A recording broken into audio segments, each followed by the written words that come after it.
que deben correr durante un temblor es una mala idea, aunque suene muy razonable. Sugerir que se protejan debajo de un objeto pesado es un mejor consejo. Tampoco es una sugerencia práctica para la mayoría de las personas quedarse bajo techo siempre para protegerse del cáncer de la piel, especialmente tratándose de trabajadores de actividad externa y entusiastas del deporte. Tampoco esto es un buen consejo médico. Las actividades al aire libre se tienden a asociarse con estilos de vida saludables.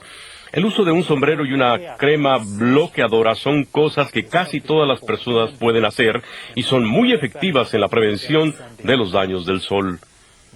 Después de todo esto, tenemos que lograr que las personas actúen. Pero el recomendar a personas sin recursos la compra de suplementos costosos o una visita al doctor es impráctico. No pueden ellas cubrir los costos.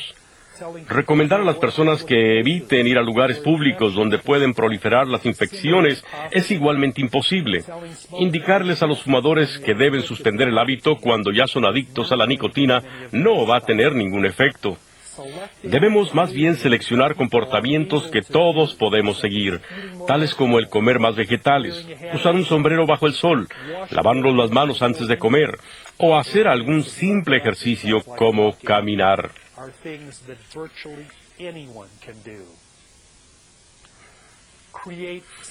Debemos crear mensajes simples.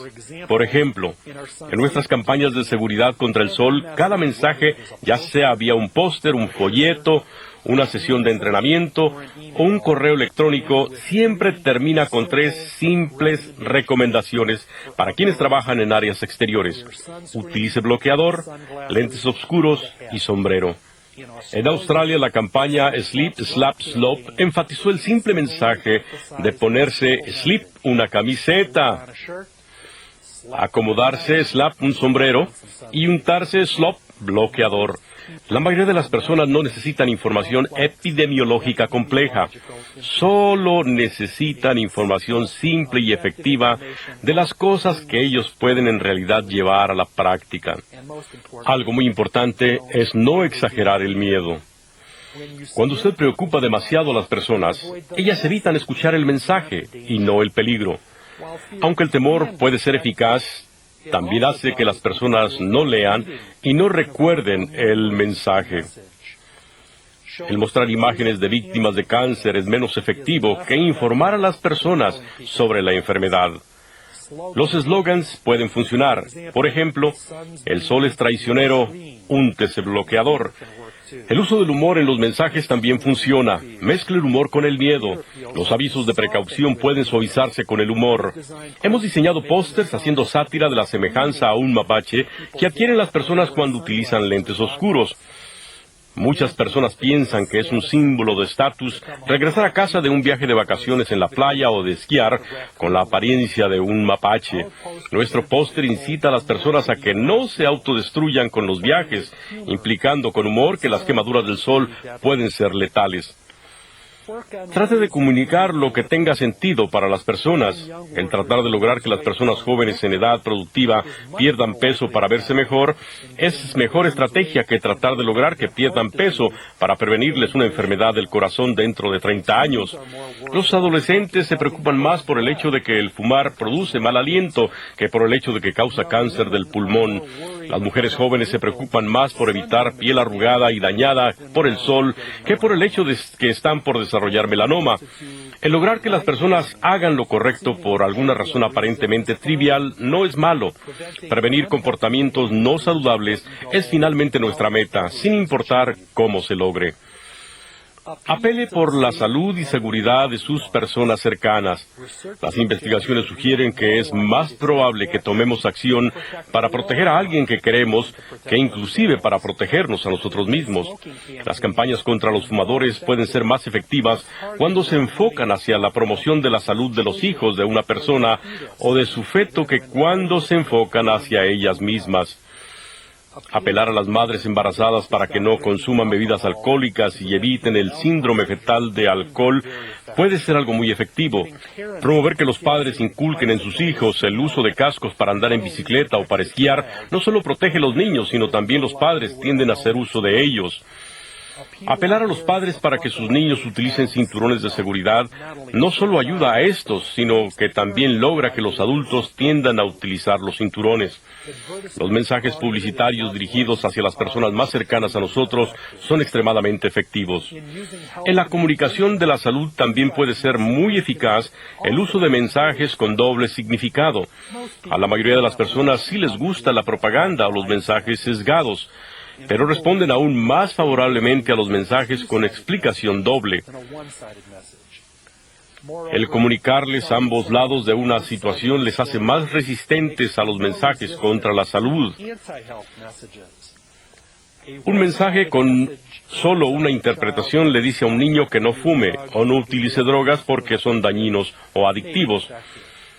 Un mensaje con dos lados de interpretación explica que las personas que utilizan drogas y fuman se sienten mejor y muy a la moda temporalmente, pero que este efecto temporal no vale la pena con los problemas de adicción, de enfermedad y de tipo legal que se generan.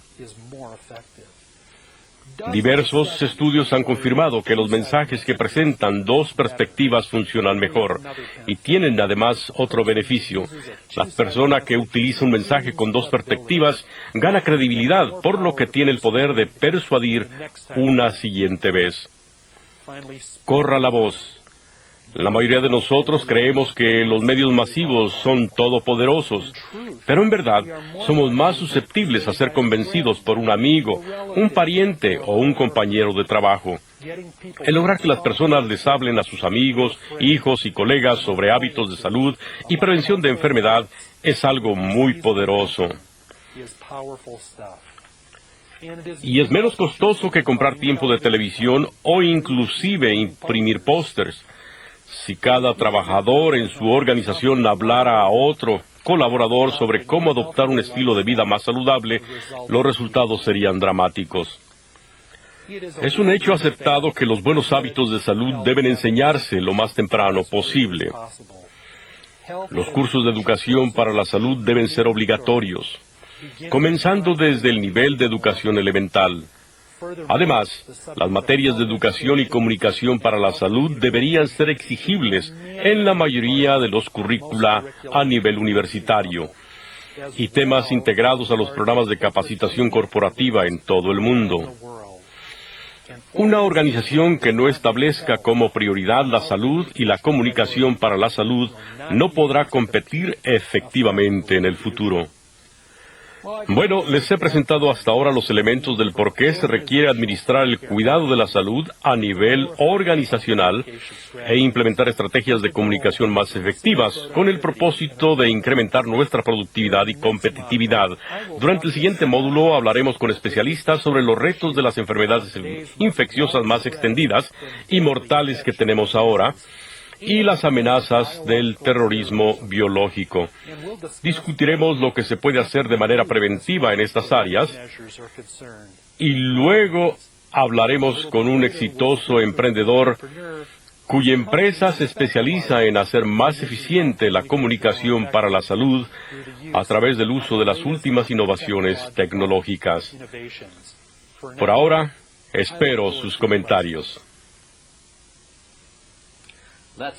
Comencemos ahora con la primera sesión de preguntas y respuestas. Trataremos de responder tantas preguntas como sea posible. Por ende, les pedimos que solamente se haga una pregunta por llamada telefónica y que éstas sean lo más breves posibles. Pueden llamar al estudio directamente a los teléfonos o fax que aparecen en su pantalla. Les recordamos que hagan sus llamadas telefónicas a distancia del monitor para evitar la interferencia. La primera pregunta viene de Puebla. Adelante, México. Su pregunta, por favor.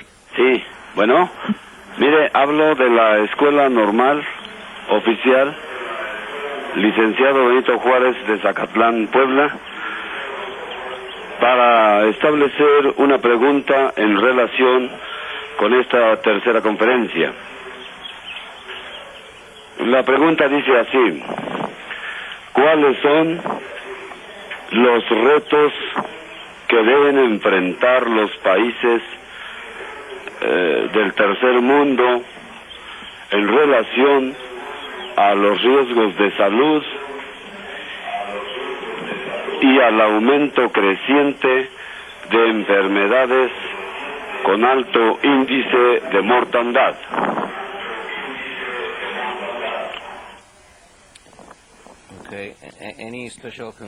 ¿Alguna consideración especial para los países en vías de desarrollo? Bueno, buenos programas de inmunización, agua buena, segura, protección al suministro de comidas. Estas cosas son muy, muy importantes en las vías de desarrollo, pero también tenemos a unos especialistas en enfermedades que les podrían hablar más. Bueno, uno de los fundamentos esenciales es la infraestructura del cuidado de salud y poder tener una red de comunicación como la Organización Mundial de Salud o la CDC o las autoridades de salud en México, por si existe una epidemia. Se puede diseminar la información rápidamente. Incluso en los países en vías de desarrollo, este viene siendo un elemento importante. Yo estaría de acuerdo y diría que es muy importante, no solamente para que la comunicación vaya a la Organización Mundial de la Salud, pero también del otro lado, que nosotros tengamos personas que se comuniquen con el público en general en los países en vías de desarrollo. Y como dijo Peter, el agua limpia es un asunto importantísimo. Claro, yo instalé un sistema en febrero en Haití, en Piñón, que enlaza Piñón en Haití, en Estados Unidos, en Fairfax Hospital en Minnesota y también en Washington. Y esto ha sido realmente muy bueno en entrenar a los doctores y a los clínicos en ambas direcciones, y así se pueden comunicar entre sí. Las personas de Haití se pueden comunicar en Estados Unidos y viceversa. Realmente es un asunto doble. Uno es tener el cuidado médico excelente que se le entrega a los individuos, pero también que los individuos aprendan que tienen que responsabilizarse por su propia salud y tener prácticas saludables, no fumar y, claro, lavarse las manos. Es sencillo, pero es importante. La siguiente pregunta, vamos a Hidalgo. Adelante, México. Su pregunta, por favor. Buenos días. Buenos días. Nuestra pregunta es, ¿cuál sería el costo humano de la no prevención del cuidado de la salud? Y también, ¿qué porcentaje de presupuesto consideran conveniente manejar para campañas de prevención? Gracias.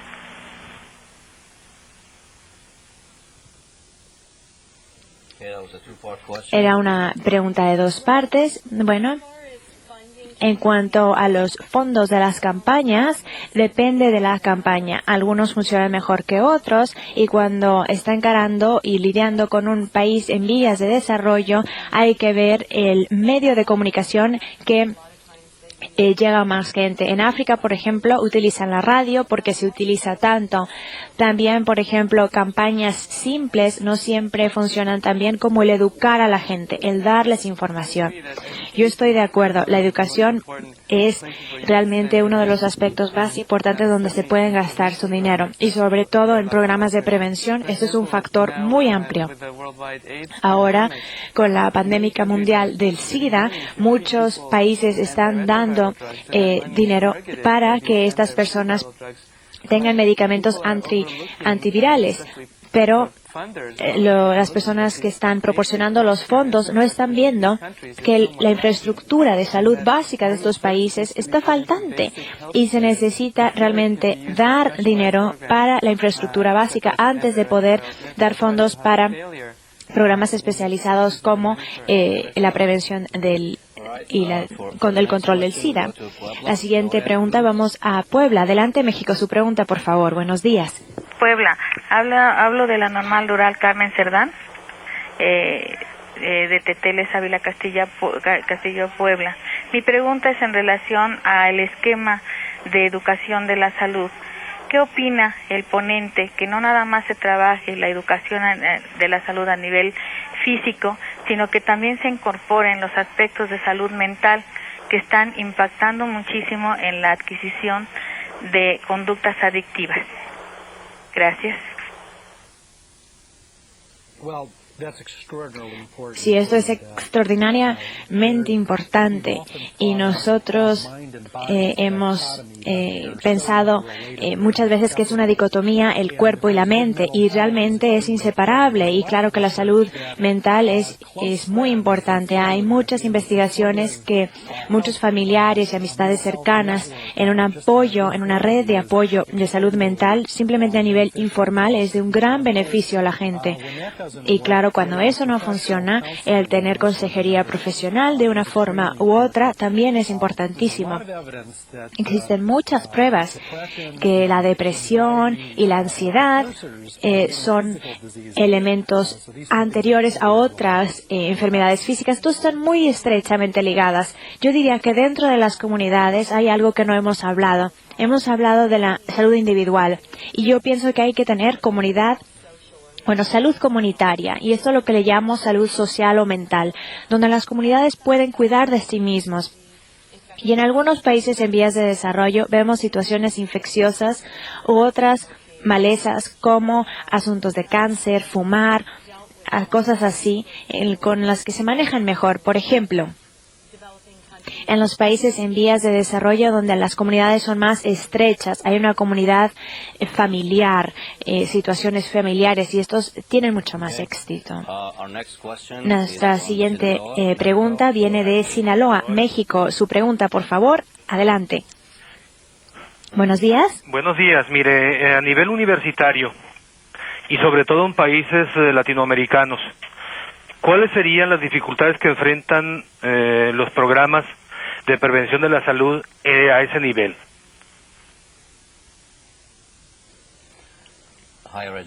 En la educación superior, claro, asuntos de fumar, abuso de drogas, enfermedades transmitidas sexualmente, estos son elementos muy vigentes a nivel universitario. Los estudiantes universitarios seguidos son muy saludables, pero seguidos se sienten muy vulnerables, entonces también están en riesgo de accidentes automovilísticos y también de contraer el VIH. Estos son asuntos que se pueden prevenir. Muchas gracias por sus preguntas y ahora pasemos al segundo módulo de nuestro programa.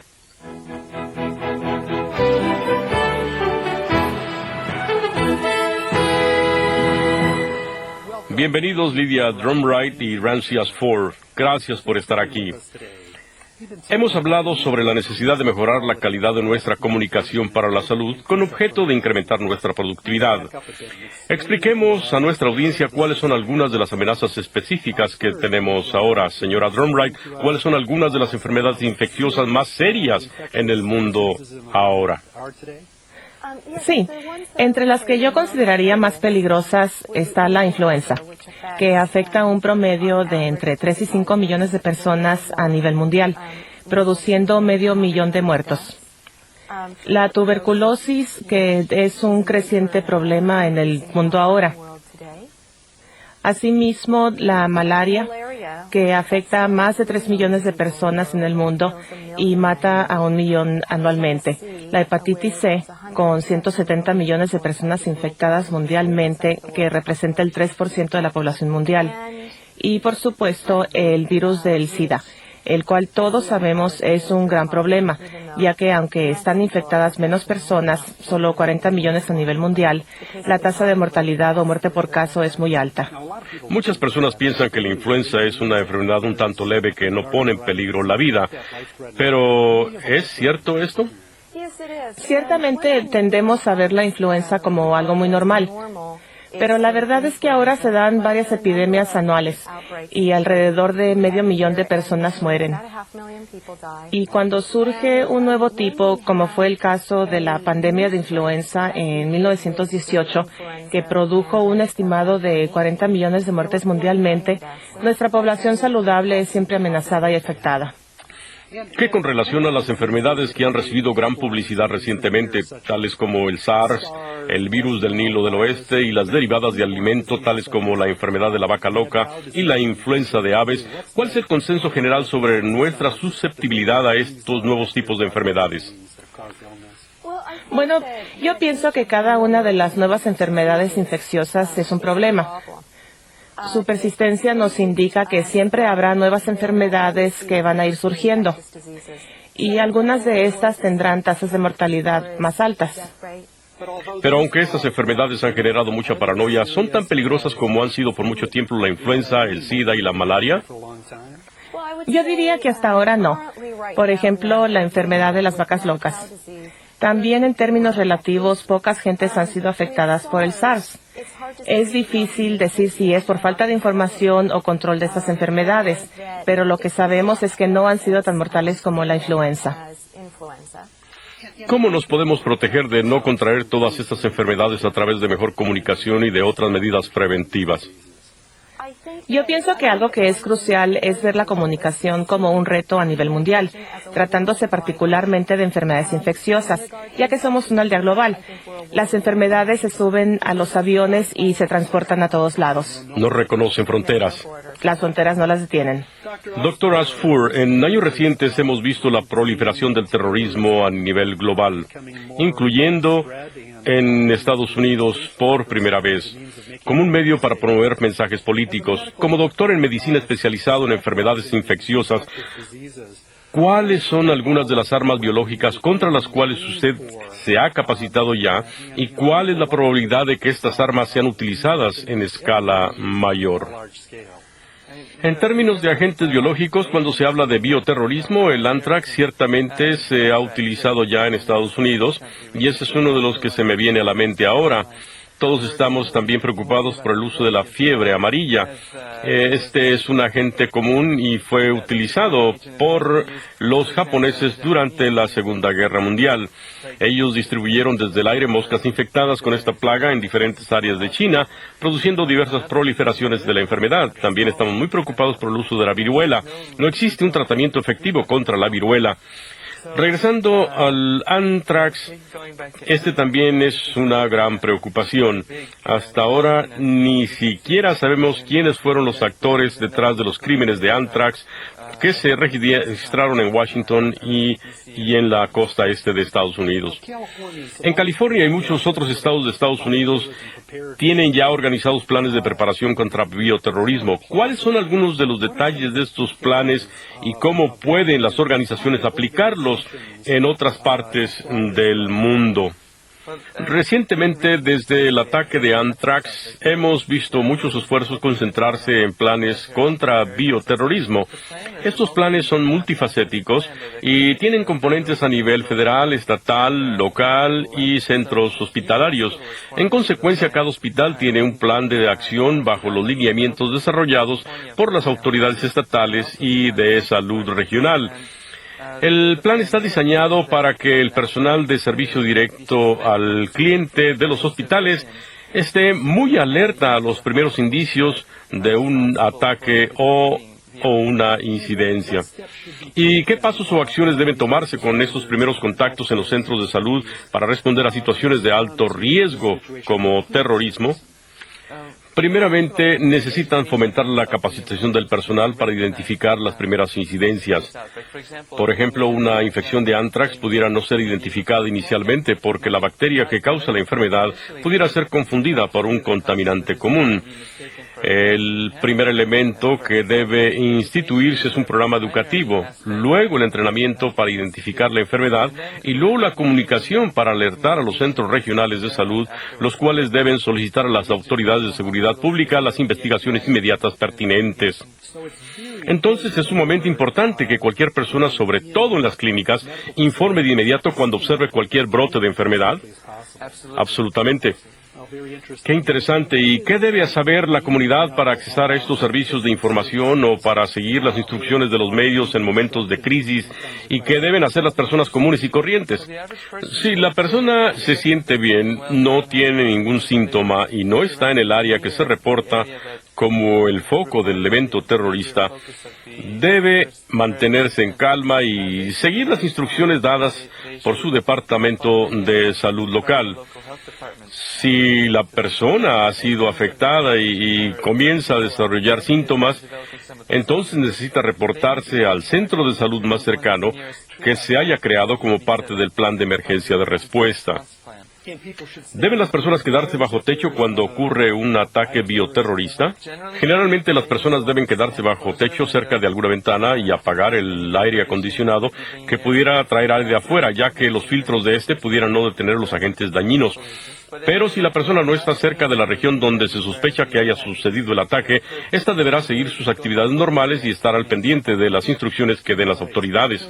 Buen consejo. ¿Usted cree que la comunicación en red entre centros y clínicas de salud es adecuada hoy en día en Estados Unidos y, entre otros, en las Américas? El Estado de California realizó una encuesta de diferentes centros hospitalarios para determinar qué tan efectivas eran las comunicaciones entre ellos y descubrieron que muchas áreas requieren bastante mejor comunicación. Ciertamente el Internet es de gran importancia ahora para la diseminación rápida de información. Los gobiernos han hecho disponibles fondos en varios países para que ciertos centros médicos claves mejoren su comunicación vía Internet. ¿Considera usted que las instituciones educativas y empresas están conectadas adecuadamente a distancia con los centros de salud y gobierno vía los sistemas seguros y redundantes que se requieren en momentos de crisis? Yo pienso que estos sistemas están comenzando a crearse y a utilizarse, aunque todavía no plenamente, pero se han anunciado recursos gubernamentales para financiarlos. Se necesitan implementar ejercicios de preparación contra desastres en todos los sectores para asegurar que nuestros sistemas en red funcionen con efectividad y con la redundancia necesaria. ¿Y qué nos puede decir sobre otros países? ¿Están los gobiernos en las Américas y otros continentes desarrollando sus propios planes para conectar electrónicamente a las empresas con sus gobiernos y estar listos con las acciones de respuesta necesarias? Algunos países ya han avanzado mucho en la creación de alianzas entre diferentes sectores y gobiernos, pero hay todavía mucho trabajo que hacer en los países en desarrollo. Durante la propagación inicial del SARS, hubo problemas ya que las incidencias de enfermedades infecciosas tienen que manejarse de la misma manera, ya sea que se generen por razones de bioterrorismo o factores naturales, requiriéndose siempre respuesta rápida de comunicación e investigación. Este es un punto muy importante. De hecho, lo que me está usted diciendo es que los desastres naturales y los ataques terroristas tienen mucho en común. Ya sea el caso de un sismo y una bomba, o la propagación natural de una enfermedad, versus la introducción liberada de esta a una población. O sea que estar preparados para uno es realmente estar preparado para lo otro. Sí, ambos mecanismos están interrelacionados. La única diferencia es que en el caso de un desastre natural no se le tendría que notificar al FBI. Lidia, ¿quiere hacer un comentario? Sí, absolutamente. Yo estoy de acuerdo con eso y abundando en lo que dijo el doctor Ashford, yo considero que el problema es que hemos dejado que varios países en desarrollo se empobrezcan y con los recursos limitados de estos países, sin una buena comunicación sobre la salud, lamentablemente vamos a ver más epidemias. Actualmente, la Organización Mundial para la Salud y el Centro de Control de Enfermedades CDC de Atlanta han tomado liderazgo en la labor de monitoreo. Entiendo que el CDC está implementando un sistema de monitoreo. ¿Nos quiere informar al respecto? Sí, el CDC está tratando de crear un sistema de monitoreo en tiempo real. Actualmente involucra mucho manejo de papeleo. La información fluye de los médicos a las autoridades del condado, luego al estado y finalmente a CDC. Y lo que están tratando de hacer es incorporar la tecnología de telecomunicación para manejar todo esto sin papeles en tiempo real y con rapidez, que va a ser esencial para los casos de bioterrorismo. Esto parece algo muy valioso. ¿Lo están haciendo en Estados Unidos y en otros países, Dr. Ramsey? Lo están haciendo ya por todo el mundo. El CDC tiene presencia en muchos países, aunque no en todos, y la Organización Mundial para la Salud está colaborando con la captación de datos en tiempo real. Por ejemplo, me tocó estar en Etiopía cuando surgió el SARS por primera vez en China. Ya tenían bastante información sobre esta enfermedad en Etiopía. Inclusive estaban ya con los primeros preparativos en caso de que apareciera el SARS por allá. Las enfermedades no respetan fronteras y estos son esfuerzos valiosos. Pienso que sí, creo que lo han sido. Algunas enfermedades, como la viruela, fueron erradicadas hace 20 o 30 años. Ahora, nuevamente estamos en riesgo todos. ¿Por qué? ¿Porque no nos estamos vacunando? Actualmente nadie está inmunizado contra la viruela y muy pocos cuentan con una inmunidad efectiva y real. Quienes nacimos antes de 1972 en Estados Unidos fuimos vacunados rutinariamente, pero la inmunidad se pierde después de 20 años. Por lo tanto, aun quienes fuimos vacunados pudiéramos ya no tener protección contra esta enfermedad. Existen ahora reservas de 2 tipos de viruela en Estados Unidos y en la ex Unión Soviética.